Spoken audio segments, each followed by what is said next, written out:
Jar. Tu parlais de karma, de vie antérieure, comment travaille l'éveil. Ça t'indique qu'il n'y a pas de vie antérieure.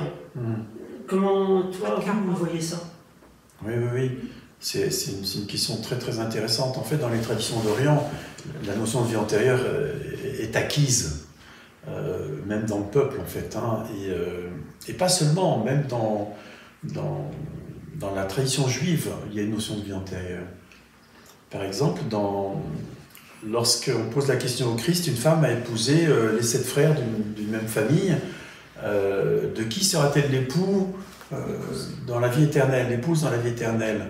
Pourquoi est-ce qu'on pose cette question-là? Et pourquoi cette femme, si son mari meurt, doit épouser le frère cadet? Et ainsi de suite. Si le suivant meurt, elle doit épouser le troisième. Pourquoi? Il y a un côté où, bien sûr, quelqu'un va prendre soin d'elle, mais il y a surtout, dans le Talmud, c'est clairement expliqué, on considère dans le Talmud que le garçon premier-né de cette femme, qu'elle aura eu avec le frère de son mari décédé, héritera des biens du mari décédé, parce qu'on considère que c'est la réincarnation du mari décédé. Et c'est la raison pour laquelle cette femme doit épouser le frère cadet de son mari décédé, pour que les biens soient transmis selon la bonne ligne.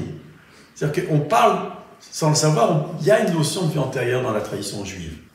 Donc cette notion de vie antérieure existe dans beaucoup de domaines, mais elle fait partie du monde existentiel. C'est-à-dire que... Phénoménal. Phénoménal, c'est-à-dire les phénomènes, comme on l'a dit, au niveau de ce qui est, en tant que ce qui est, il est évident qu'ils ne sont pas définitivement réels. Ils font partie d'un rêve. Ils ne sont que le rêve. Donc le karma fait aussi partie du rêve. Le karma fait partie du rêve. Les vies antérieures font partie du rêve. Les différents plans de conscience font partie du rêve. Tout ce qui est connu, connaissable, fait partie du rêve. Donc là, on se parle, c'est la même chose qu'il y a un karma. Voilà. De toutes les manières, ça fait partie de l'existentiel. Alors après, c'est bien sûr pas un corps qui passe d'un corps à un autre, c'est ce qu'on appellerait l'âme dans la tradition chrétienne. En fait, c'est,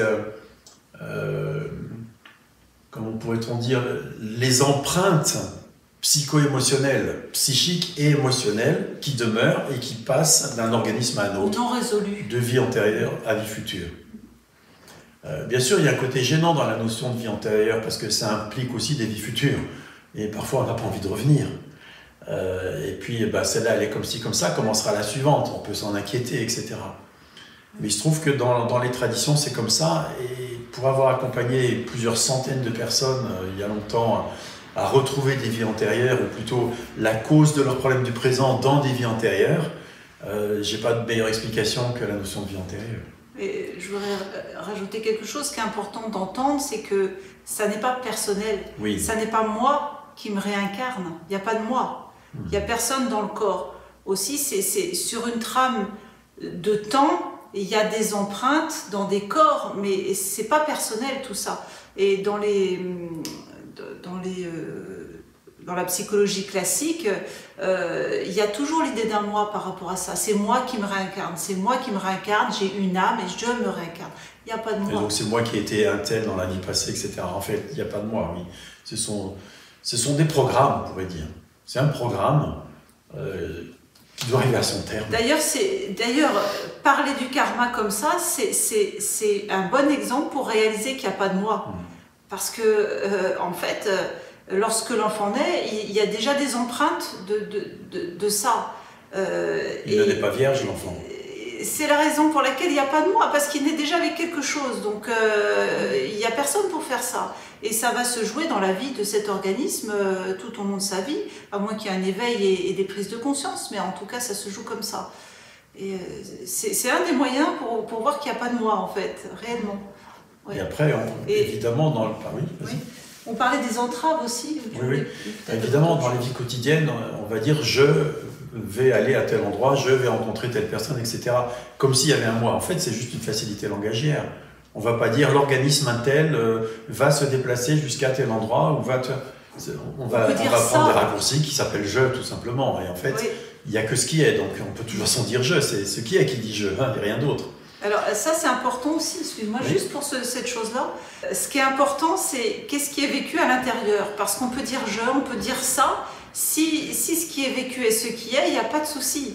Mais parfois, vous employez ces mots-là pour faire diversion, mais il y a quand même l'idée d'un moi. Donc, ça n'a pas la même origine, en fait, on pourrait dire. Je veux dire par là que le mot n'est pas important. Ce qui est important, c'est qu'est-ce qui est vécu, qu'est-ce qui est là en fond. Exact.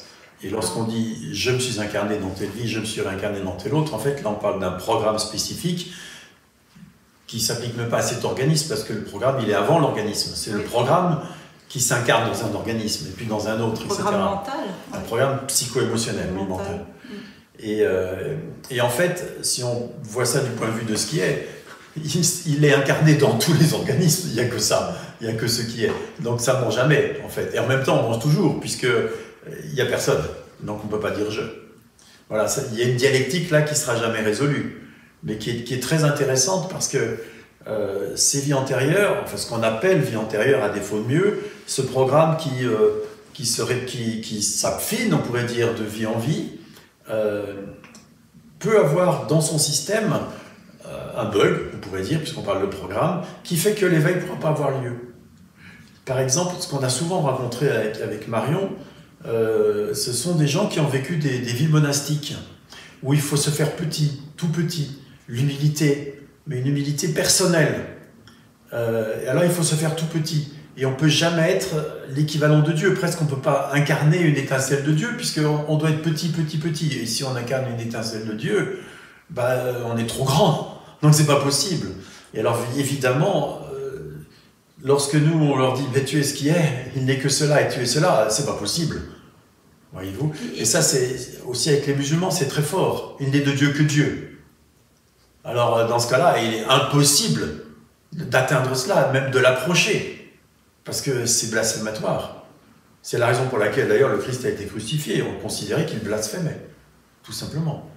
Donc dans ces traditions-là, il n'est pas possible d'atteindre cela. Et si on a été conditionné comme ça de façon très très forte, il y a un blocage puissant qui va empêcher la réalisation. Il va falloir travailler là-dessus, voir ça de plus près, voir ce qui a été engrammé et voir que cet engramme, il n'est pas définitivement vrai pour que ça puisse bouger. En fait, le souci de toutes ces incarnations, en fait, c'est qu'elles s'appuient sur l'idée d'un moi. Donc tout ce qui a été vécu dans ces vies-là se manifeste avec l'idée d'un moi. Alors évidemment, dans ces vies monastiques, ou pas que, les vies de chevaliers qui allaient faire, croisade pour Dieu, étaient au service de Dieu et jamais ne pouvaient rejoindre Dieu parce que forcément c'était un blasphème d'être Dieu. Et aujourd'hui dans cette vie, parfois quand on entend, quand ces empreintes ont été très fortes et qu'on entend aujourd'hui « je suis Dieu », tout de suite ce qui est entendu c'est « je suis Dieu en tant qu'un quelqu'un ». Et alors surtout pas, parce que mais c'est même pas mentalisé parfois, c'est « ah ben non », ça va rejeter direct. Et ce que la personne ne voit pas, c'est qu'à ce moment-là, ce jeu-là, elle l'entend comme un jeu personnel, et le jeu dont on parle, bien sûr, c'est ce qui est, c'est pas un jeu personnel. C'est mélangé. Alors il y a besoin d'aller voir ça ensemble, en fait. Voilà. Ou alors il peut y avoir aussi des vies au service de Dieu, et des vies qui se sont mal terminées. Et dans cette vie-là, il y a des refus, et il y a un contentieux avec Dieu, c'est fantasmé, mais il y a un contentieux. Avec un Dieu personnel. Donc ça ne va jamais vouloir aller du côté de rejoindre Dieu et d'être Dieu, d'aller s'unifier à Dieu parce que je suis là et je souffre et il m'a fait souffrir et des choses comme ça. Oui, j'ai dédié ma vie à Dieu et ça s'est mal terminé pour moi, oui. Donc je ne peux plus faire confiance ni à l'amour ni à Dieu. Et dans ces vies, les personnes sont décédées avec l'idée que c'est le divin qui inflige la souffrance. Et qui a trahi. Et ce sont évidemment des pensées crues, en fait. C'est juste le mental qui a interprété ça comme ça, en fait. C'est juste ce qui a été. Mais c'est vraiment entendu comme ça. Et dans cette vie, c'est encore actif. Hein, il y a besoin de le voir clairement. Et ce qui est constant dans ces histoires, c'est qu'il y a toujours la croyance en un moi. Même si les gens avaient une vie très spirituelle, il y avait la croyance en un moi. Et en un Dieu personnel aussi. Et en un Dieu personnel. En un Dieu tout autre, mais quand même un sujet. Même si il est impersonnel, c'est quand même un sujet. À quelqu'un. Oui. À quelqu'un. Oui, ça c'est des choses très très importantes. En fait, deux choses par rapport à ça. La première, c'est que si on se réfère à la tradition chrétienne, il y a quelque chose qui est très mal compris. On pense on dit notre Père qui est aux cieux. Et tout le monde imagine c'est là-bas les cieux, c'est là-haut. Sauf que ailleurs, le Christ le dit très bien, le royaume des cieux est au-dedans de vous. Autrement dit, le Père est au-dedans de nous, il n'est pas là-haut. Et ça ne peut pas être un quelqu'un au-dedans de nous, au-dedans de cet organisme. Et ça, c'est quelque chose qui est vraiment raté dans les religions du livre, dans la tradition du livre.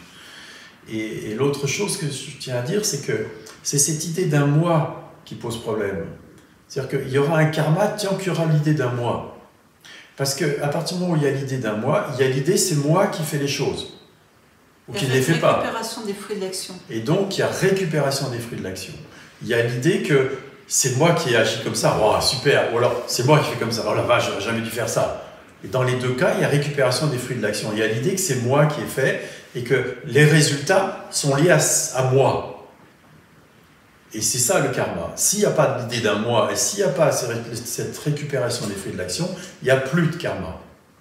Et c'est-à-dire, quelque part, on le dit sans le dire, lorsqu'il est réalisé, il n'est que ce qui est, et ce qui est n'est pas acteur, tout arrive de soi-même. Il ne peut pas y avoir de récupération des fruits de l'action. Il n'y a plus d'idée d'un moi, il n'y a plus de karma. Du coup. C'est pour ça que les hindous, à ce moment-là, parlent de la fin de la roue, enfin, de la fin de la roue du samsara. La roue du samsara s'arrête de tourner, le cycle des vies s'arrête.